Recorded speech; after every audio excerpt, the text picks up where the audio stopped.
présidentielle et les équipements militaires à côté de la Aïwadou Kankoui, Wakadou Maban. Agoni anda kalaje akoni ngwati na kiriba ni kuma kacha kuma mindo ko kuma jelendo wa kuma famiyalendo ko sebe akoni anda kalaje ako ay waykalo kafo oluga kuna funi ndaba ngono u ya soro da selma na koyi dami nuba yira kafo bi amiro na ko bi ki kalo kafo le tigre sumelu bube maiga ani madame Vili Boire respectivement ako ministre de la Défense et ministre de la Défense et ministre des Finances ko wole la boje nenkan koy wala jombolo wole kalo kafo procureur général no Mamadou Timboye ako ni alta kalaje ni watina ni mafula keliba ko suspect do koy suspect do munela mini kalo kafo jamana ngono mammi nale dagaba wulike awa avion min nasala président avion kelibani dakelema do ala badda akona la sona adana do ni jeve kuni ala sona ke isufa agoni adakalaje minye ay wakalo ka fo gulu maselen tabauka ekibi munye nuyuka ay wakalo ka fo ufela ko yeza femve nuka kan na fulu mugu min no ko foro la 1230 milliards keliba kwanya na nyelo ni ala sona keliba isufa ako tege kala ikalo ka fo sumulu buwe maigala koyi ako tege kala la kadam munka sabula kalo ka voti ni la altifoi ka kunve koyi uli ka joko o bora jakulu lola jakulu ni nangwa ma akui kalo ka fo biblim fasoko ono bloc d'intervention populaire et pacifique pour la réunification entière du Mali. Biblim fasoko keleba ko le batakila do koyi plenty la do plenty minu ya bla awa bla la machama ne ko koyi ako bi tegra mamu na folo ole sumelu bube maigay ani madame Fili keleba zamake ako ni anta kalaje ako minye ikalo ka fo matoye awa wole kanga bla munu makoyi toute interpellation attendue ako oye jong ye kelba ako ni anta kalaje mais madame Vili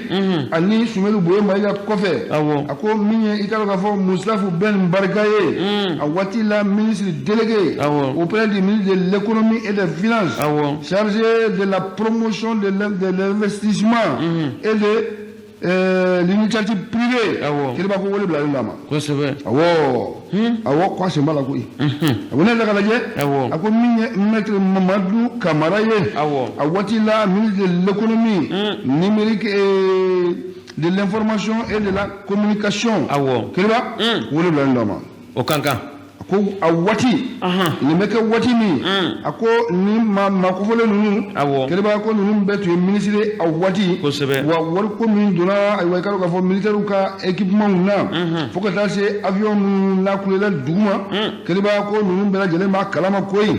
ako minye ay way kala ko ni plantier ko plantier ni kama blabbi koyi plantier ka a déposer la beplim faso ko fe ko kala ko fo depuis juin 2018 ako mi ikalo ka fo seben kelba feze ni ay wa ikalo ka fo ni galu tu mese na koyi sabula ulute kulta bla tinto ako ni ata kalaje ako mi ikalo ka fo na fulu muge na fulu mu mi nobti jo ay wa ikalo ka fo 153 milliards kelba ako tumindo ako jogolo ko sebe 153 milliards yakino la ko tunna pew milliard keme ana milliard bidru ani saba afashila ako ne kalaje o kelen kono alisa kelba ako mi milliard muga ani kono muga ni sheki mbonyo ngoy kelba ko fana tunne no ngoy sabula olu fela bela jele ko yera ikalo ka fo vérificateur général aka seben na bolen fla la koy seben folo no bolani ay way kalo ka fo milliard keme ani milliard bidru ani saba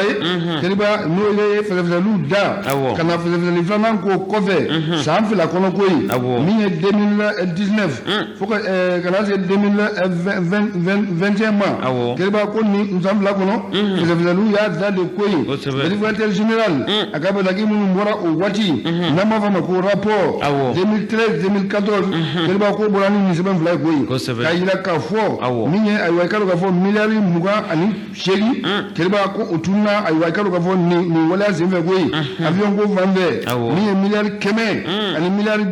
bidu ani sabai kiriba équipement militaire kiriba Isufa ako ni seben fla ako be choncholi la nu no fe amena koy c'est ndale ndo akam don bolo kiriba foka na se bima affaire à suivre ako ni mafla ko ni bi sikatala olu mere ndo koy kiriba fe olu be sena fazili anya sama ni ka bo la fudu ko akabi boli ko sebe akita namanya ko jarama ngana ale be bolo la kaba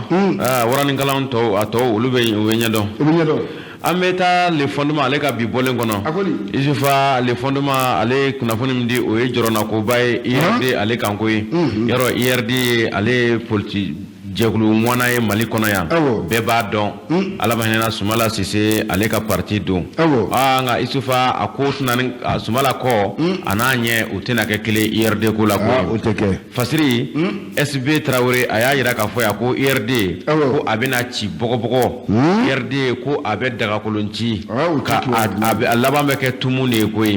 abe tagabulum nani aya yira ka fo ko Oka avec les damadobo kabini Sumala koni tanyana ko Bubu Sise ko yoro ale koni ale nya joro de kera IRD bi atara jigi IRD kono ani akake wala mununi olu kera ka ko IRD tonde manyina Bubu Sise ka tieli ko koy ina fo ambura ka bube nunu ta fo to komna nunu be tielu de ke korole anam folo mugo de bolo wa fa kana baraka ni oye isufa otebe faso ba in kono koy IRD tonde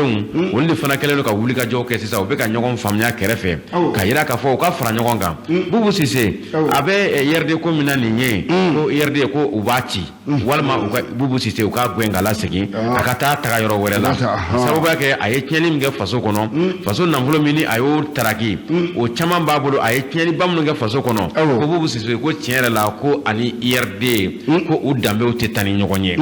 sababu ke aye tiɲɛli min kɛ Isufa a nɔ datugu ka gɛlɛn koyi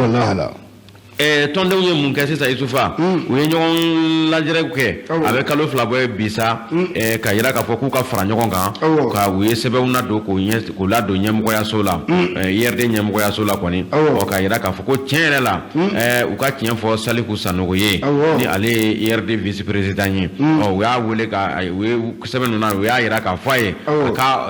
sigikafɔba u k'u boloda walasa u bɛɛ k'u fɛla fɔ ɲɔgɔn ye min ye Bubu Sise nacogo nin ye ti bɛn olu ma wa Bubu Sise a n'u ka parti a man kan a nana u ka parti la parti tɔgɔ tiɲɛlen don kabini kelen o parti a mana na fɛn o fɛn kɛ sini ma a bɛ fɔ ko Bubu Sise de don Bubu Sise nafolo minnu b'a bolo Isufa n'a nana k'a bɛna baara kɛ ni o ye olu ka parti kɔnɔ olu ka parti dun bɛ se kɛlɛ la kɔrɔlen olu ka parti jɔyɔrɔ ɲɛnama b'a bolo kɔrɔlen u ka parti n'o ye IRD a tɔgɔ ka di kɔrɔlen nka Bubu Sise bɛna ko tɔ bɛɛ tiɲɛ sisan kun kɔnɔ na sa k'u ka fɛɛrɛ kɛ Bubu Sise ko in na olu jɛn'a kɔ bi olu jɛn'a kɔ sini ani olu man kan ka kɛ ɲɔgɔn jɛ ɲɔgɔn ye Bubu Sise ko hali n'i y'a sɔrɔ ɲɛmɔgɔw de y'a ta ka yira k'a fɔ ko vraiment ko u jɛnna n'a ye a ka don parti in na k'olu kɔni bɛ min fɔ parti ɲɛmɔgɔw ye u k'aw sigi ka fɔ kɛ k'u sigi k'u hakili jagabɔ a ko ni a tɛ se ka ɲɛ ka Bubu sento a la ko ye jamana in a bɛ se ka bɔ nɔgɔ la cogo min na ni ɲɛmɔgɔ ɲɛnama ye ko fasodenw jigi fana bɛ IRD de kan ko ye nka mais a Bubulama ko y'a tiɲɛlilama de ye o tɛ bɛn dɛ kun kunna sa min ye u ka bureau national maaw ye sa u kɔni u ye jaabili kɛ ko ni Ala sɔnna ma u ye dɔ fɔ k'o don dɔgɔda ka ban n'o kan ka bɛn octobre kalo natɔ tile 23 ma u bɛna sigi ka fɔ ba kɛ n'u bɛ sigi ka fɔ n wele ko conférence nationale extraordinaire o ye jɛrɛjɛ kɛrɛnkɛrɛnnen de ye koyi u bɛna taa sigi IRD a ka sini ɲɛsigi o kan tɔndenw kɔni ka laɲini ye min ye u bɛ kuncɛ yɔrɔ yɔrɔ k'u bɛ Bubu Sise k'u bɛ da yira a la a ka duloki kɔjɔ u la sababu ye a n'u man kan ka kɛ jɛɲɔgɔn ye Basiri ale bɔra le fɔ ne b'an ka bi bɔlen kɔnɔ SB Traoré a ka laseli don Isufa SB an ka foli ba ye kosɛbɛ Fasiri sɛbɛ min bolo yɛlɛma o bɛ bɛn Midi Info a ka bi bɔlen Fasiri sɛbɛ ba Usman Ndaw ni ne yɛrɛ terikɛ ye Usman Ndaw an ka foli ba ye Ndaw a ko Keriba Samake a ko min ye i ka dɔn k'a fɔ Premier ministre Sugɛli Kokala Mayiga ye a ko bientôt débarqué k'a kana bari maa la o kɔni Sɛbɛn Samake a ko n'i y'a ta k'a lajɛ min ye Sugɛli Kokala Mayiga ye désavoué et tentative de passage en force Sugɛli Kokala Mayiga k'a bɛ yɔrɔ min na ko bi a bɛ komi a dɛsɛra koyi keliba a dɛsɛra wa i ka dɔn k'a fɔ aw ka programme minnu b'a bolo bi a ko a bɛ fɛ ka tɛmɛ n'a ye force de la k'a di ka tɛmɛ hali n'a bɛ bɛn jamanadenw ma a ko ye wale an ka jamana kɔnɔ min n'a tɛmɛ ka gɛlɛn kosɛbɛ parce que sɛbɛn ko a ko cogo di a ko min ye i ka dɔn k'a fɔ Choguel Koukara Mayiga ye a ko bi n'ale ye jamana premier ministre ye keliba ko bɛɛ lajɛlen y'a ye koyi a jɔra CNT ɲɛkɔrɔ ni ka a ka programme ka ɲɛfɔ koyi programme min n'a y'a ɲɛfɔ a ko ale yɛrɛ Choguel Koukara Mayiga a b'a fɔ waati min a b'a fɔ jamanaden minnu ye bɛɛ b'a dɔn k'a fɔ ko gɛlɛn don nafolo bunakun min fɔra o bɛ se ka sɔrɔ kalo 6 kalo 7 kɔnɔ cogo min a ko ka gɛlɛn keliba Samake a ko min ye i ka dɔn k'a fɔ réforme ni Choguel Koukara Mayiga n'a da donna la jamana bɛɛ lajɛlen b'a dɔn bi koyi maliyɛn kelen-kelenna bɛɛ lajɛlen b'a dɔn k'a fɔ jamana mago bɛ réforme na bi sabula diɲɛ bɛ taala bolo min kan bi yɛlɛma so don wa an ka réforme minnu bɛ yen n'olu kɔrɔla ka se ka yɛlɛma don olu la a k'u ti kɛ basi ye koyi mais a n'a kɛcogo don a ti kɛ ni fanga ye keliba Samake i bɛna ni plan d'action de ye i ka waleyaw kɔnɔ i yɛrɛ ka se kɔnɔ baara bɛ se ka ɲɛ cogo min ko maliyɛnw bɛ tugu i kɔ koyi parce que sɛbɛn ko a ko n'i y'a ta k'a lajɛ Choguel Koukara Mayiga bi a ko fɛn min i ka dɔn k'a fɔ a bɛ ka dɛsɛ wa a bɛ ka tɔ don fanga kɔnɔ koyi sabu k'a sababu kɛ min ye min ye i ka dɔn k'a fɔ organe unique des élections keliba ko a ka wulikajɔ bɔ o min kan parce que sɛbɛnw ko ka taa se Mali dɔnnikɛlabaw ma expert baw ma bɛɛ lajɛlen y'a jira k'a fɔ i ka dɔn k'a fɔ organe unique keliba ko k'a sigi sen kan k'a se ka dilan ka ɲa a ko a bɛ san kɛ koyi kalo ɲuman dɔ baara tɛ san baara don kosɛbɛ Choguel Koukara Mayiga a ko a nɔrɔlen bɛ o la cagi fo ka élection kɔnɔ de ye a k'i ka dɔn k'a fɔ organe unique a bɛ jamana wɛrɛw kan koyi min t'an ka Maliba dɔrɔn ye a ko a sera ka kɛ yen nɔ keliba Samake a ye mun de tiɲɛ a ye mun de ɲɛ olu ka élection na hali bi kɛlɛ kelen bɛ sen na organe unique ale bɛ lajɛlen kosɛbɛ yɛrɛ élection kɛra cogo min na Conté a n'a ka opposant ko bɛɛ y'u ye kosɛbɛ alba kɔni a n'a ka opposant ko bɛɛ y'a ye a kɛra cogo min na o tɛ élection dilan ka di maa ma koyi k'a fɔ k'o bɛ élection kɔfɛ kɛlɛ ban a ko tiɲɛ t'a la parce que sɛbɛn ko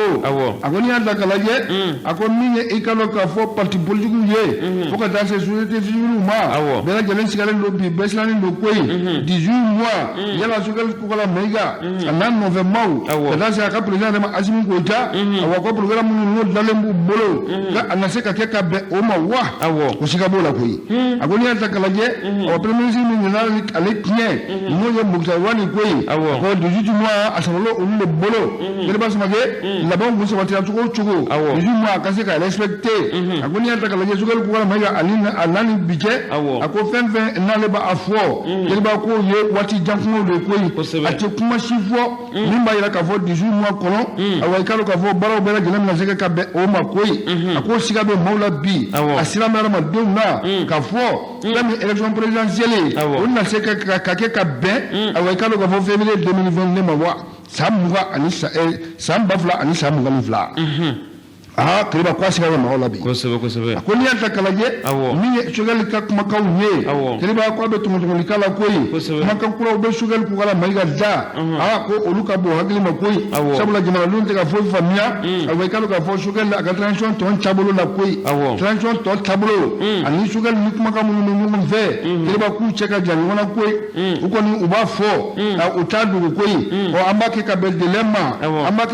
ma keliba kan bɛ yɔrɔ min na ko bi élection de bɛ kɛ ni i ka dɔn k'a fɔ modèle kelen min ye Mali kɔnɔ k'o dɔnnen tɛ élection bɛna kɛ ni mun ye karataw bɛ se ka bɛn cogo ji keliba jamanadenw sago la min ye fichier électoral ye keliba da tɛ ka maga o la tiɲɛ yɛrɛ la min ye élection duuru wɔɔrɔ bɔɲɔgɔnko o fɛn min kan ka labɛn n'a tɛ se ka labɛn abadan k'an to tagali ka segin na ten kuma tɛ mɔgɔ b'i bolo ɲɛsin kuma min ma a ko n'i y'a ta k'a lajɛ a ko nin tɛ foyi la ni ye Choguel Kokala Mayiga ye a n'a nɔfɛmaw u se k'u nɔrɔ fanga la cogo min yaasa ayiwa 18 mois min fɔra u ka se ka tɛmɛ ayiwa ka sɔrɔ i ka dɔn k'a fɔ jamanadenw tɛ jigin u la a ko mais n'i y'a ta k'a lajɛ an bɛ yɔrɔ min na ko bi bɛɛ kɔni dalen b'a la k'a fɔ u ka wuli ka jɔ ayiwa u ka laɲini bɛɛ min ye dɔ bɛ se ka fara transition kan cogo min hali n'a ma fɔ da la ko kɛwalew b'o yira kosɛbɛ kɛlɛba Sumakɛ Isufa parce que le président ko a ko n'i y'a ta k'a lajɛ a ko min ye i ka dɔn k'a fɔ Choguel Kokala Mayiga a ko a n'a nɔfɛmaw a ko refondation kuma min b'u da a ko i ka dɔn k'a fɔ refondation bɛɛ lajɛlen sigilen b'a kan koyi mais yala refondation a bɛ se ka kɛ nin cogo la wa min ye i ka dɔn k'a fɔ examen ye fo ka taa se DEF ni BAC ma k'e b'a k'olu kɛ Mali kura kɔnɔ jamanadenw i ka dɔn ko enseignants kɔ kan enseignants b'o baara kɛ ko yala école yɛrɛ bɛ se ka taa ka enseignants to wa école baara bɛ se ka kɛ ka enseignants to wa yala Mali kura bɛ kɛ ni de forcing kɔni tiɲɛ yɛrɛ la DEF ni examen olu ma DEF ni BAC u ni école maître ma bala dɔrɔn u y'a kɛ u tacogo kosɛbɛ ku y'a k'u tacogo la Mali kura bɛ jɔ tan de k'a forcer ka taa a ko n'a ka an ka taa an laban an na se o vas-y an ka sama ni ka bɔ mairie info kɔnɔ a ka bi bɔli kosɛbɛ Akita Isufa fasiri min bɛ n bolo nin ye sa dabaliban a y'an dabali ban a ko di Isufa ja nafolomugu a bɛ yen n'i yɛrɛ n'i bɛ dutɛrɛn fɛ i bɛ dutɛrɛn sɔrɔ bi koyi dabaliban ale kumana a ko di a y'a yira k'a fɔ ko nin ye pogotiginin dɔ de tunu ni sɛbɛn ye pogotiginin nin sanga ni waati Darusalamkaw fɛ yen Jakitilakaw ka denbaya kɔnɔ a bɛ to ka ɲini a tɛ ye pogotiginin si bɛ san 11 de bɔɲɔgɔnko la Isufa u nana ka na ko k'a kalifa don polisilakaw la olu fana ye fɛsɛfɛsɛli k'o wuli k'o da sanga ni waati pogotiginin ni a bɛ to ka tunu a bɛ taa su damadɔ k'a kun fɛ u t'a ye Isufa o ko nana sɛgɛsɛgɛ sa u nana ye ka yira k'a fɔ ko pogotiginin u y'a sɔrɔ kamalen dɔ bolo kamalen min n'u b'a wele ko Usman Traoré ale ye Ala ma hinɛna Bagadaji Musa ale dɔgɔkɛ de ye ko ye Isufa Bagadaji Musa ale dɔgɔkɛ Usman Traoré Bagadaji Musa bannen ale y'a jɔyɔrɔ yira wagati dɔw la Isufa ja Usman Traoré ale ka baara o ɲɛsinnen don maaw denw minɛli ma sa minnu yɛrɛ si ma se ko ma ko ye ni musoba bɔ in na i tɔgɔmatɔ i numanbolo ni dɔ bɛ bɛn i kinibolo ni dɔ bɛ bɛn Usman ale ka baara ma se ka ɲɛsin dɔ wɛrɛ ma dɛ fo san 11 ka taa a bɛ to ka to o dogo a ka so Isufa a n'o bɛ ɲɔgɔn bolo sanga ani wagati dogodogonin dogo la ka sɔrɔ funankɛni a ma se ko ma Isufa min ye 2e arrondissement ye sa olu ye fɛsɛfɛsɛli k'o sɛbɛkɔrɔ kɛ Isufa plainte donnen sanga ni wagati a y'a sɔrɔ a mɛnna nin baara in na ko ye mɛnna an ka ko la ani n tora a la Isufa u bɛ ɲɔgɔn dala ko ye Usman Traoré n'o ale ye Ala ma hinɛna Bagadaji Musa a dɔgɔkɛ ye u y'u tɛgɛ d'a kan koyi u tɛgɛ dalen a kan sa Isufa a jɔra nin ko in na koyi nin npogotiginin fitinin nin Isufa sanga ni wagati ale bɛ nin jogo juguya de la o bolo o da la a y'i jɔ a kow la ko Isufa u kɛlen k'a minɛ k'a datugu tuma min na k'a bɛ yurugu o baara daminɛ Mali kura ale dun baaraw bɛ sen na ka ban Isufa min ye commissaire ye Mariam Doumbia 2e arrondissement commissaire ale ma sɔn dɛ ale ko Mali kura ko in bɛ sen na cogo min na olu sen tɛ yurugu la kɔrɔlen wa u tunu da don a la Bagadaji Musa dɔgɔkɛ Usman Traoré ko a ye 100 ani dutɛrɛn 2 a y'o de yira Mariam Doumbia la k'u ka dutɛrɛn 2 minɛ ani 100 ko k'ale bila sa o dun y'a sɔrɔ tiɲɛli kɛlen don ka ban Mariam Doumbia ko ni bolo min na ngɔku bɔ la a bɛ fin belebele a n'a ka cɛdenw u ma sɔn dɛ ko nin kiiri a bɛ se fɔ a dan ko ye i ye min kɛ i ye nɔ minɛ fo ka taa se a dan na Bagadaji Musa dɔgɔkɛ Usman Traoré ayiwa a b'o ko kɔnɔ bi fasodenw kɔni tun b'a sigini de ko nin y'ale jogo ye Musa Jara n'o yɛrɛ y'a sɛnɛkunkɛ o ka laseli don ka bɔ dabaliban ale ka bi bɔlen kɔnɔ Musa Jara ne ka cɛkɔrɔba Musa Petit Musa ko ne ka cɛkɔrɔba a ko maa ti maa to yen ko n b'a fo n'i y'a kɛ ni Musa Jara y'a ye a b'a fɔ Kɛlɛba Sumakɛ Isufa ala ma welele ale ye kɛnɛ sɔrɔ o kɛra Sidi Lamini Danbele monsieur le maire i ni fama ni baasi tɛ denbaya an sira la Ala k'an tile hɛrɛ la Ala k'an bɛn sa Silami lamini lafla na ya yeye aiwa ikalo ka fo atiri nyema krefe autala ikalo ka fo premier ministre fege premier ministre ka nakala abe malikoyi bebi anya ye minye premier ministre sugal ko wala maiga abe ka barake chugo mina a siga be maula kuma aw yɛrɛ bɔra yala e sigi ka fɔ kɛ ninnu bɛɛ la wa a ka kuma sira ninnu bɛɛ ma wa an ka kuma a sira nin bɛɛ ma Isufa an lamɛnbaga folen cɛ muso denmisɛnnin mɔgɔkɔrɔba ka aw yɛrɛ fo aw ka wulikajɔw ni tani ka seginw na ka aw fo radio sanfɛ fo duguma ka bɛɛ lajɛlen fo aw bɛɛ barikada kosɛbɛ Isufa an welela ka taa n'an ye premier ministre ka daga la Atir premier ministre ka daga la an welela an taara fɛlaw de fɔ parce que c'est le premier regroupement au Mali après le coup d'état du 18 août 2020 qui a prononcé sa voix à l'opinion nationale et internationale ko anw de bɛ fara ɲɔgɔn kan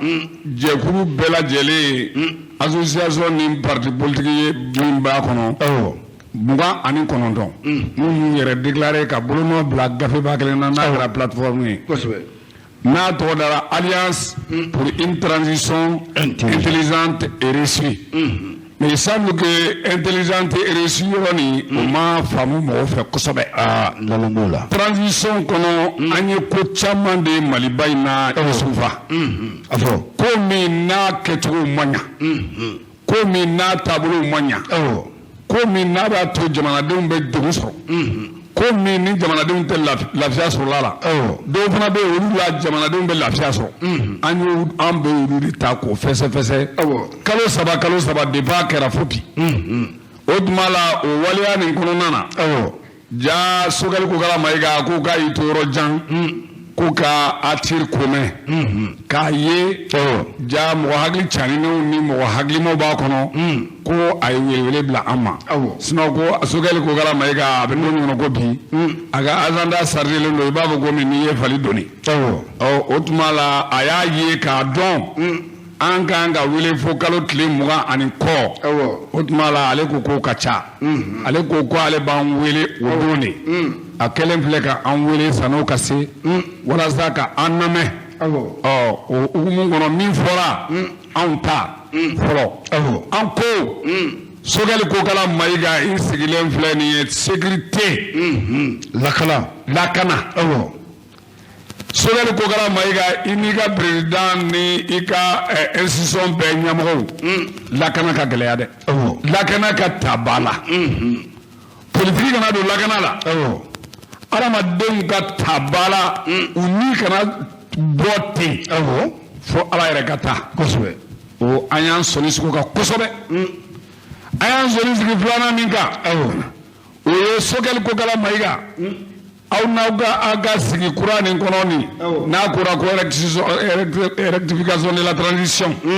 ni les deux bords de changement ko ye ɲɔgɔn sɔrɔ a kɔnɔ o tuma la hakilina wɛrɛ fana bɛ yen o ye mun ye o ye de aw ka sabali n'o ye front social ye kɛlɛ min bɛ to ka kɛ tuma caman ni syndicat b'a kɛlɛ wuli ka ɲɛsin aw ma a ye fɛsɛfɛsɛli kɛ aw k'a ɲini k'a dɔn hakilina in bɛ mun kɔ Sogɛli Kokala Mayiga an bɛ dɔ fɔ anciens ta rɔ a ka dɔ fɔ an ye n'o tɛ an ma faamuyali sɔrɔ nin ko ninnu na a bɛ k'a kunna dɔn a n'a ka conseiller baw Yasmin Mayiga an b'o dɔn ani Ablo information tigi don a bɛ Bonakun k'a mɛnna aw jɛɲɔgɔn don a bɛ sira in k'a mɛnna ale de ye conseil spécial ye Ablaye Kone an ka foli b'a conseil saba bɛɛ ye maintenant an ka ɲininkali wɛrɛ nana tɛnku mun na a ko Sogɛli Kokala Mayiga élection générale élection générale o kɔrɔ ye mun ye anw ka laɲini o kɔni ye élection ka kɛ dans l'apaisement jamana sigida mɔgɔw kana tɔɲɔ i komi an ye apaisement fɔ cogo min front social kɔnɔ sigida kɔnɔ Alliance pour une transition intelligente a ɲɛmɔgɔba Yunusa Amadu Duko a n'a an mun y'a vice président ye an ye sɔrɔ sigi fɛn mun kan o ye min ye adamadenw tɛ taa ni ka segin min ɲɛ sɔrɔ o waleya ninnu olu ka k'u kɛcogo normal la min fana ye dunkojugu ye o fana ka ɲɛɲini jamana in kɔnɔ ko banakisɛ min bɛ yen n'o tɔgɔ ko covid ko o ma ta ba la kosɛbɛ n'o ma ta ba la a b'a fɛ k'a dɔn kun jumɛn na transition fɛnkɛ la donc kumabaw ye nin ye an bisimilalen kɔ Sogɛli Kokara an tilalen kɔ kuma la o y'a sɔrɔ ko maire k'olu bɛ kɔnɔni na maire tun kan ka reçoit an kɔfɛ an fana ye solution ɲini ka nin damadamanin fɔ tila ka discours d'a ma ani ATIR yɛrɛ ka yakuma b'a la an sigikun ana an ka baara hakilina ye min ye ni gouvernement ye tiɲɛli kɛ an b'a fɔ kana fɔ k'an b'a ka a dɛmɛ dɛ mais ni gouvernement ye ɲɛli fana kɛ o bɛ kɛ anw ka côté fort ye mais an bɛ fɛn min bɔ o kɔnɔ n'a bɛ fɔ o ma ko AMI 1 AMI 2 on a fait AMI 3 AMI an bɛ comprendre presque ka mɔgɔninfin k'o fɔ maintenant o bannen kɔ Sogɛli Kokara Mayiga ye kuma ta a ye kuma ɲɛfɔ a ko a ye jɔ sɔnni sigi fɛn min kan n'o ye élection généralisée élection ko kuma ye n bi dɔ fɔ la a y'a sɔnni sigi min kan n'o ye sécurité lakana n bɛ dɔ fɔ a la sécurité an b'a kan halisa zone bɛ yen ni fagaliw ni fɛnw bɛ ka kɛ ni binkanni bɛ ka k'u la attaque bɛ ka kɛ u bɛ ka équipe de bɔ équipe mobilisée a bɛ déplacer ka taa faamaw ka taa yɔrɔw la ka taa yɔrɔw sécuriser ko o ko bɛ sen na baara ka dɔn ko bɛ ka kɛ min fana ye sɔrɔdasi kunda ye labɛnw kɛlen don labɛn bɛɛ tɛ fɔ o tuma la ka kɛ walasa mɔgɔninfinw bɛ se ka to u ka quiétude kɔnɔ cogo min en matière de sécurité kuma dalasurunya la yɔrɔ dɔ in fana n'o ye front social ye a y'a yira article 39 la o tuma la ani yentem kia bin ka bɔ ka bin min tun kɛra n'a san'ale ka ta a ye waliyaw ta k'a yira ɲɔgɔn na ko fiɲɛ dɔ de bɛ to ka kɛ jamana gouvernement ani jamanadenw ni ɲɔgɔn cɛ anw da sera fana ma k'a fɔ a ye ko o yɔrɔnin na ale y'a yira yentem na min bɛ se ka kɛ o ka kɛ min tɛ se ka kɛ fiyewu k'o ka jɔ parce que gouvernement bɛ kɛ nkalontigɛla ye parce que i bɛ kɛ nkalontigɛla mɔgɔw b'u sigi k'i kɔnɔ min ye article 39 ye a bɛ kɛ tuma min élection ko kuma tun bɛ sen na élection hukumu kɔnɔ olu girinna ka a ɲɛnabɔli ko dilan quoi IBK ka gouvernement k'a girin dɔrɔn ka taa article ka taa kɛ sariyakisɛ ye ka bɛnkan dɔ dilan maintenant ale ye ministre 3 de bila ministre 3 mais a ma kɛ ministre de la défense kɔ n'o ye Sadio Kamara ye parce que olu ye sigi fɔlɔ kɛ n'a bɛ fɔ o ma ko article 39 mɔgɔw o sigi in na mun bɔr'o kɔnɔ Sadio fana ka na donc u ye kamalen ninnu wele k'u sigi u ko k'u bonyana k'u karama nka olu m'u ka laɲini bila u ko laɲini min b'aw bolo depuis kurun fo bi a ɲɛdɔnnen don mais bɛn kɛra a kan ko k'a fɔ de ni min dira aw ma k'a fɔ ko ni mɔgɔ wɛrɛ fana ka ko bɛ kɛ an k'an suma ɲɔgɔn ma ko tɛ kɛ dɛ ko yala ko bɛn ma ko kan wa ko anw cɛw ma to kalama ko Sadio y'o fɔ o don bon ale ka ministre ninnu kɔni ye tɛmɛsennabagatɔ ye o ye kuma o ye o yɔrɔ ye pour que ka kumaw lasurunya min ye yakuma b'a la covid ye a ko covid min ko kuma bɛ sen na anw y'a yira de an ka gafe kɔnɔ ko dɔn de don ko mais ko a ma se ka kɛ maliyɛn fanba la ale y'a yira ko a nana yɛrɛ fo produit périmera parce que maliyɛnw ma sɔn a ka k'u la covid ko in na sisan isufa fiɲɛ b'a la u ye mɔgɔw dɛndɛn ka t'u lajɔ quartier kɔnɔ ko ka mɔgɔw ka sɛbɛnw n'u ka fɛnw ta i bɛ dumuni jumɛn k'i ka so mobili b'i bolo wa i bɛ du kɔnɔ wa i bɛ luwanse la wa ni ɲininkali kɛra fantan naani bɛɛ la isufa hali sini dɔ bɛ foronto na min bɛ foronto na k'a fɔ k'ale m'a ka 18 sɔrɔ o de ka ca min y'a sɔrɔ yen o yɔrɔ o fana kuma fɔra ko vraiment ko ka solution ɲini o ko ninnu na olu ka ɲɛ dɔn aw kana to ka mɔgɔw nɛgɛn k'u bila yabuma bara ko dɔ la a tɛ kɛ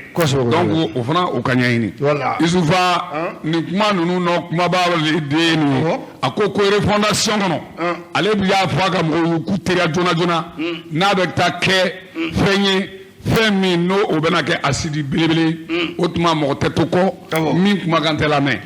min dun mana min fɔ ni sɔli sigir'o kan ko o bɛɛ bɛ kɛ exécutoire ye la décision de l'assise ou bien les recommandations seront exécutoires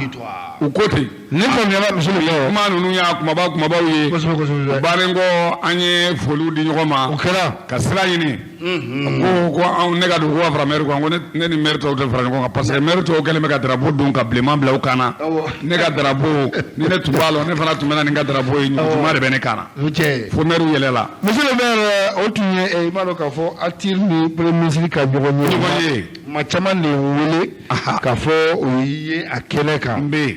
i kun bɛ kun min na ATIR ka wuli ka jɔ kɛra min ye i da sera ma k'olu ɲɛfɔ an ye monsieur le maire l'actualité oblige bi dagaba wuli don kosɛbɛ ko il y a plus de dossiers classés sans suite dossier classé sans suite o kuma banna pewu dɔw de b'a fɔ ko Bumɛ ka dossier ko c'est classé sans suite a yɛrɛ o bolo dal'u kan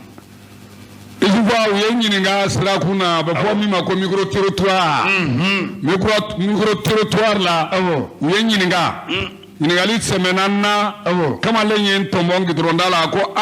monsieur le maire n tun mago bɛ i la Bokum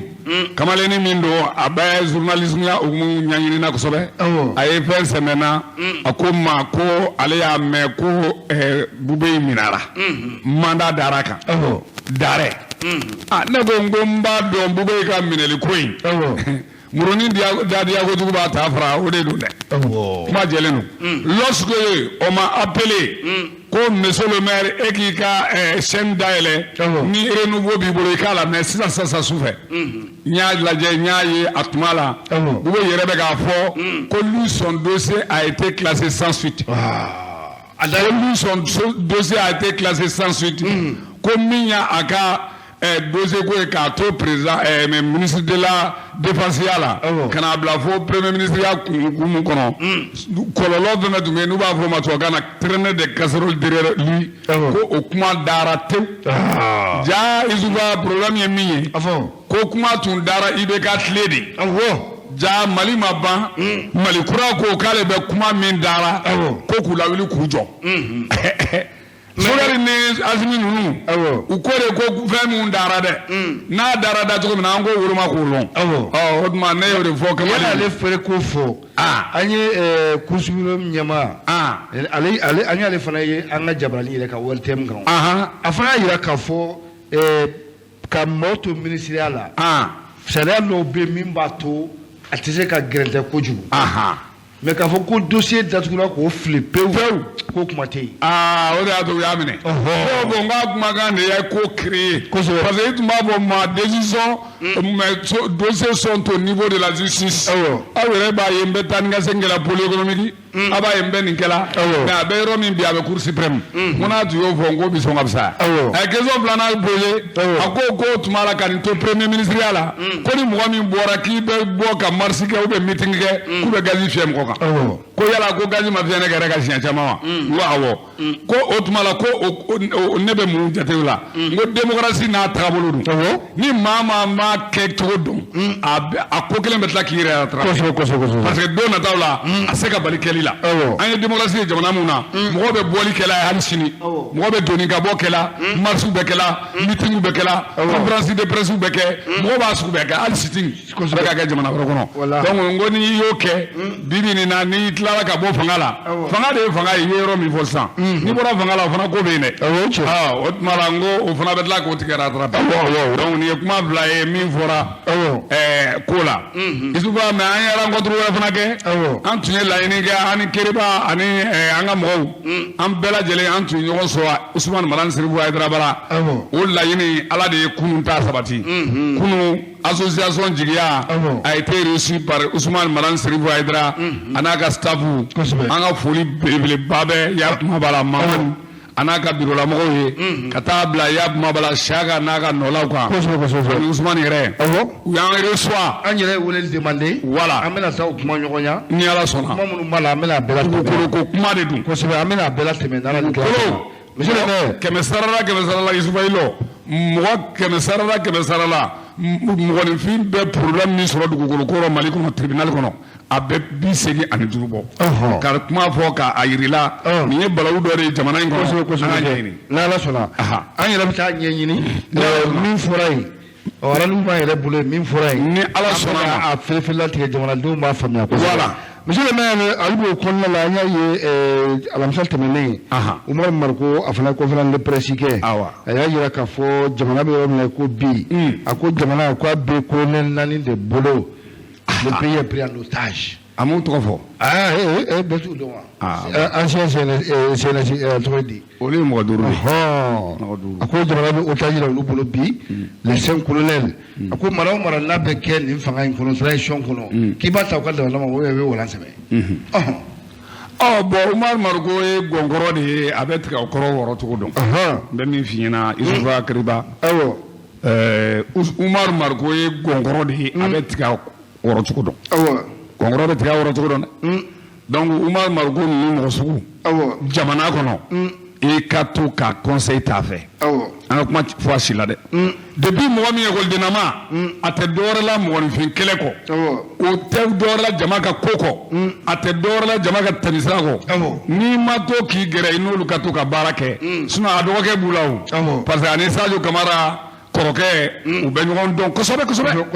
donc a taara Sadio Kamara yɛrɛ fɛ fo dɔw tun an de la k'u fɔ radio sanfɛ yan ko fo dɔw tun ko ko Umaru Mariko taara k'a bɛ don k'a ka kɛ don CNT la donc a yɛrɛ ma ten o tigi tun tɛ kɛnɛ kan donc ka kuma ni walanwalan analyse kɔnɔ a ɲɛ bɛ ko min na a y'i da tu mun ni mun na parce que nin ko nin na ne t'a conférence kalama n kɔni y'a tulo lamɛn kɛ o tuma la a y'i da tu mun ni mun na ko ni mun b'a fɛ ka kɛ jamana kɔnɔ ko fo i ka ninnu mɔgɔ 5 in de sɔrɔ l'ancien CNSP les responsables de l'ancien CNSP Wage Maliki Diaw Assimi Koita Yaya Kumabala ani Sadio Kamara o tɛ ko n'i y'olu de sɔrɔ k'o tuma la i bɛ se k'a bolo don Mali kunkanko kuma rɔ n bɛ kelen kɔni fɔ kuma in na mɔgɔ 5 min tɔgɔ fɔlen filɛ nin ye olu bolo lakolen tɛ jeli la u bolo lakolen tɛ waridumu na u bolo lakolen tɛ ko wɛrɛ la mais maa wɛrɛ min b'u senkɔrɔ dɛ Umaru Mariko n k'o f'i ɲɛna o maa wɛrɛw de bɛ k'u diriger de leur manière n k'o f'i ɲɛna dɛ dɔw yɛrɛ b'u diriger pour que olu kana coron dɔw b'u diriger walasa olu ka mɔgɔw ka taa dɔw b'u diriger walasa u ka taa joona o mɔgɔw b'a la dɛ k'u gɛn ka bɔ yen joona parce que u b'u bila ka ko dɔ kɛ dɔrɔn ni Ala ma jan u bɛ glisser donc Umaru Mariko bɛ se ka kɛ conseil jɔnjɔn de ba de ye ni maa 5 ni kɔrɛ fɛ u ka faamuya sɔrɔ o yɔrɔ de la a y'a fɔ ko n'u tɛ mɔgɔ ɲininka ko f'u bɛ taa n'u yɛrɛ ka conseil talenw ye ou bien u bɛ taa ni IBK ka mɔgɔ kɔrɔw de ye o mɔgɔ kɔrɔ kelenw de b'u senkɔrɔ ye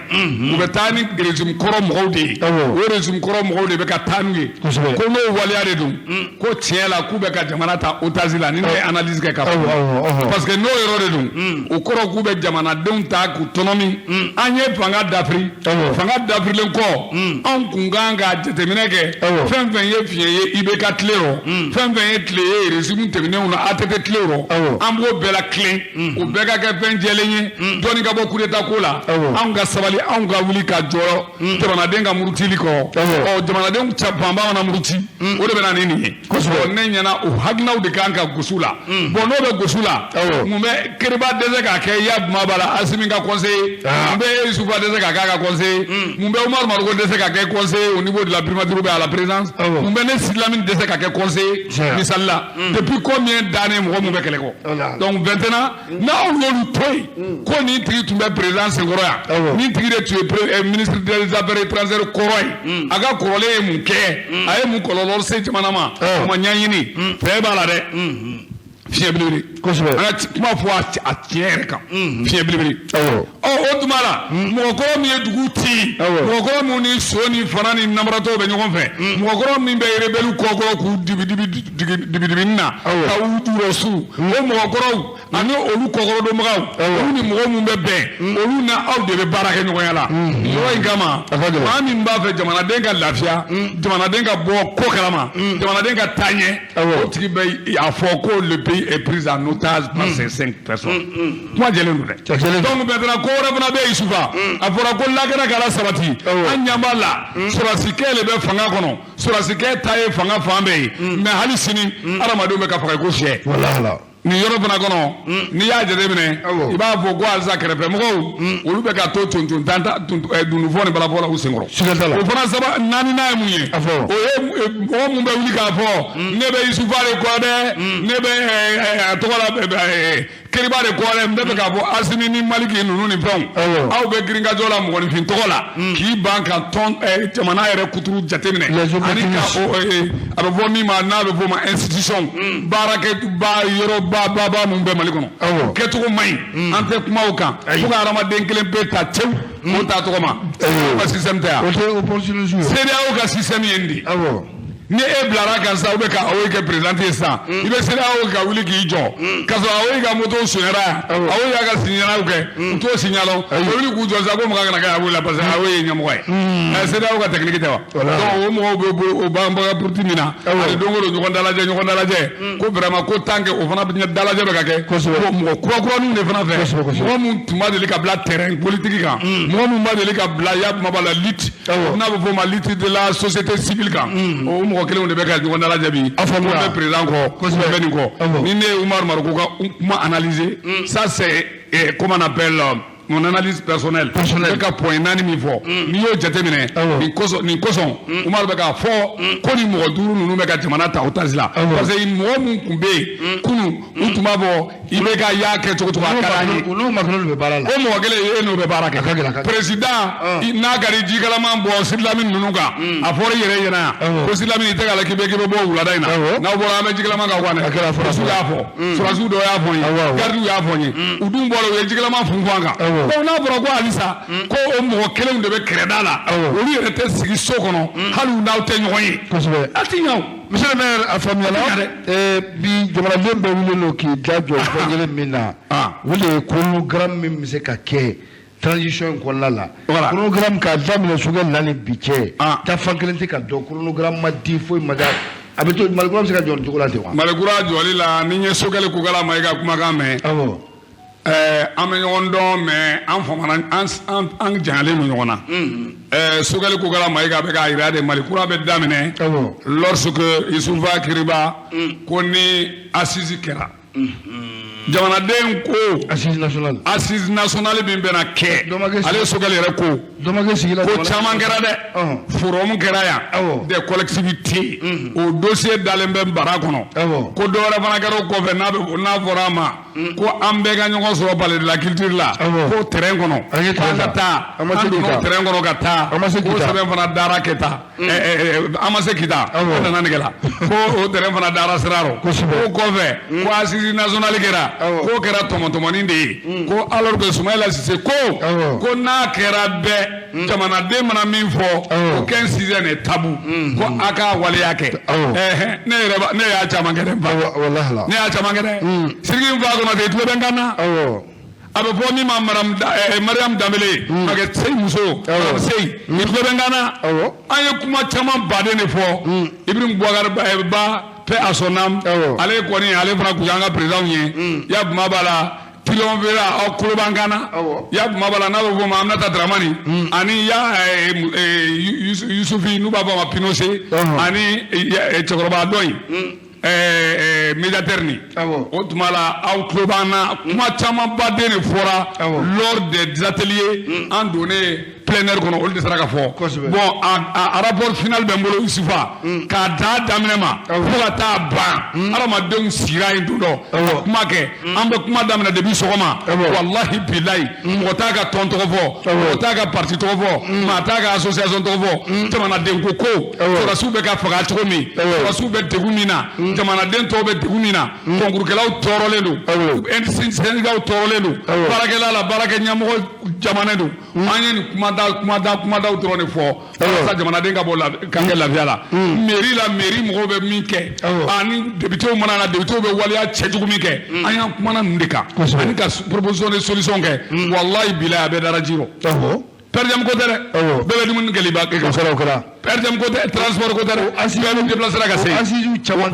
bade min kera jabi ko be jabi fe bubulu mu nyano la olu nata mu ma nyaola o be boy maintenant mi accord koy mi kay accord la kubo ka ambe dum ko 600 ko accord be ka fese ko min kay malima ko o ka ke mali o ka ka kono be mi mai malima o ka ba kono an ko 600 ni accord ko mi fleni amaka ka ngore ko ka kono la tielin ka tani mai ni more o kedron ya gele zuwere antala donc c'est pour dire à sogel ko gala maiga accord ni nganga sigi mu be ka contester de pas natma ka foko sifon ngata amadu jigoronna personnam ko sifone do ko papier jalanu an ra ko ka afilika boy ko na fatala parce que akele be mo de man drone kama uluka jamana mara bibi na ndu nyaba kula fanga mana na sisa amba alaka na cheja ni fanga ora na sisa ni mo gele ma bo on de ni signature de on de ni de o kadabla tobana kono mudela kaiga mabli ku ka signature muna sikazo ni segumi baranyo ku ka signature muna kulugoro ni yab mabala segumi atoko kate do into duguto into mobti mi baranyo ku ka signature ni ka ben tobana gele mono raison sabadolo meto ka baranyo ka koni do ka anti jenaire faut que cela soit clair na kuma la sibe ke mi me denina nyen tu mesal chamangono wallahi billahi afora de ko ka accord blanc mal donc boloka anga karam paragraphe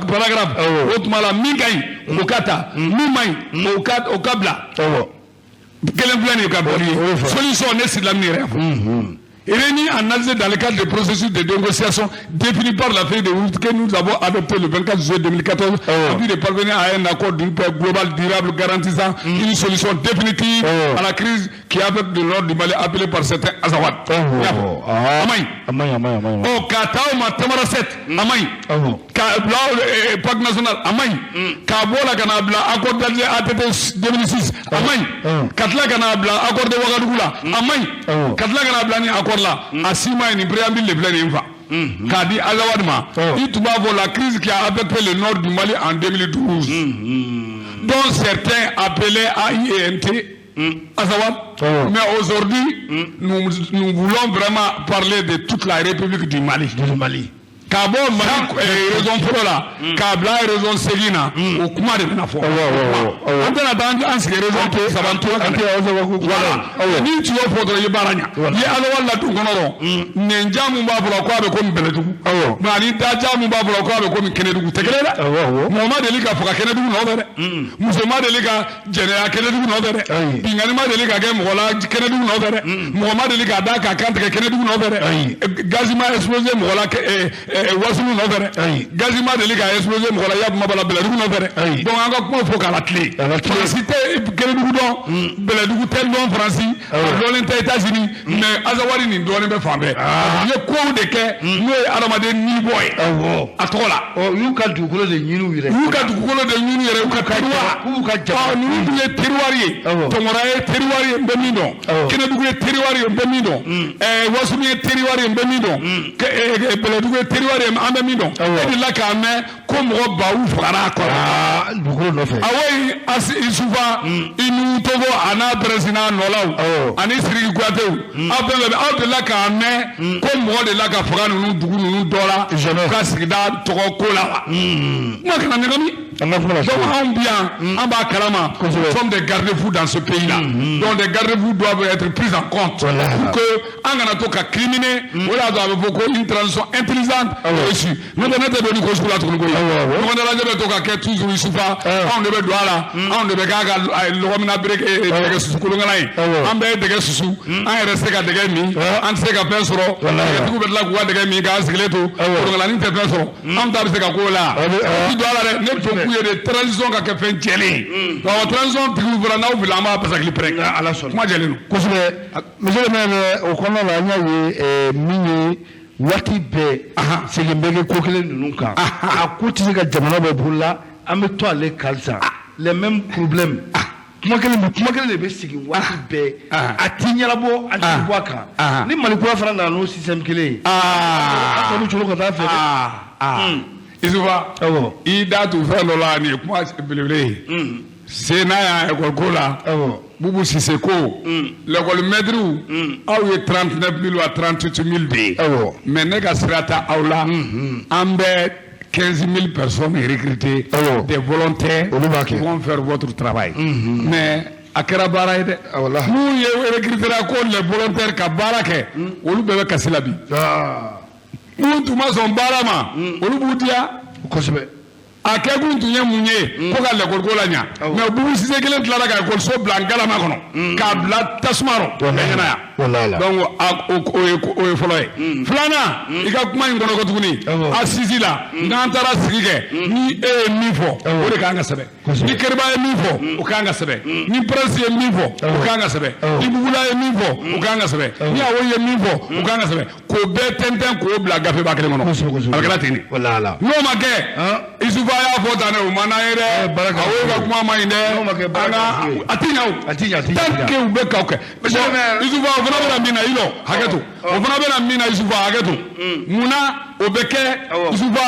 parce que o mɔgɔkɔrɔ kelen min tun bɛ IBK tile la ou bien ATT tile la dɛ o mɔgɔ kelen de bɛ ka dirigeli kɛ ni de problème même la commission c'est les mêmes anciens ambassadeurs ou bien conseillers ou bien chefs de cabinet anciens qui sont les chefs de commission o de y'a to n y'a fɔ hali accord na a bɛ k'a fɔ ko relative anw sen t'a la fu de don bɛɛ n'a la kilancɛ. monsieur le maire an b'i fɔ k'i waleɲuman dɔn communiqué bɛ an bɛ n'o latɛmɛ k'i yɛrɛ fɔ k'i waleɲuman dɔn kosɛbɛ. Ayiwa Keriba kosɛbɛ Isufa y'a fɔ cogo min na an bɛ taga ni laseli dɔ ye n'i y'a sɔrɔ Awo la bɛnnen don nin ye kunnafoni an bɛ min da Bamakɔ ni a lamini tulo kan kunnafoni min ni ale bɛ taa kɛnɛya bunakun kan kɛrɛnkɛrɛnnenya la coronavirus ale kɛlɛli coronavirus ale kɛlɛli hukumu kɔnɔna la Mali ni a jɛɲɔgɔn jɛkulu minnu ni olu ɲɛsinnen don kɛlɛli ma o kɛlen don ka boloci kura boloda nin wagati cɛ in na Bamakɔ kɔnɔ kɛrɛnkɛrɛnnenya la commune 4 ani commune 6 ale kɔnɔna la u ka coronavirus kɛlɛ fura min bɔlen don n'u b'ale wele ko Johnson & Johnson ale ye kɛko kelen de ye o hukumu kɔnɔna la sa a bɛ daminɛ maa minnu fɛ a bɛ kɛ mɔgɔ minnu fɛ olu si b'a daminɛ san 18 ka yɛlɛ olu ye maaw ye maa minnu ni hali ni a tɛ i la i bɛ se ka a kɛ walima ni coronavirus yɛrɛ b'i la i bɛ se ka a kɛ ale kɔni ye kɛko kelen de ye tagani ka segin tɛ ale la o hukumu kɔnɔna la sa k'a da bɛɛ lajɛlen tulo kan ko coronavirus kɛlɛ kura bolo min bolodalen filɛ nin ye ale kɔni ale daminɛna ka ban ko bɛɛ k'i hakili to a la walasa bɛɛ bɛ se k'i ka boloci in k'ale kɛ cogo min na walasa i bɛ se ka k'i sigi k'i tanga coronavirus ale ma faɲumaliko ɲuman an b'o da laseli in kan. Ayiwa Keriba an tɛ tɛmɛ nin kan an bɛ bɛɛ fo ka bɛɛ waleɲuman dɔn kosɛbɛ waati in na ka waati sa madame Mayiga Kaja Bankura an ka foli b'a ye kosɛbɛ ka foli di madame Mayiga Nana Gasambara an ka foli b'a ye kosɛbɛ nin an ka audience baw ye foli di madame Traoré Basajo an ka foli b'a ye kosɛbɛ Amina Sidibe Mali kɔnɔ ani Faransi kosɛbɛ an bɛ foli di bɛɛ lajɛlen ma ka bɛɛ fo ka bɛɛ waleɲuman dɔn an bɛ fo Lafiyabugu bɛɛ bɛ lamɛnni na kosɛbɛ foli belebele ka tɛnku bɛɛ lajɛlen na k'u ma fili ko ye radio fréquence 93.8 bi sɔgɔmada in na an bɛ micro juru Keriba Samake Yusuf Kone Yusufa nɛgɛ kɛrɛfɛ juru Awo Traoré aw k'an bɛn sini inchallah bi taa an b'a ɲɔngiri a ka wele k'an sɔrɔ 77 16 65 17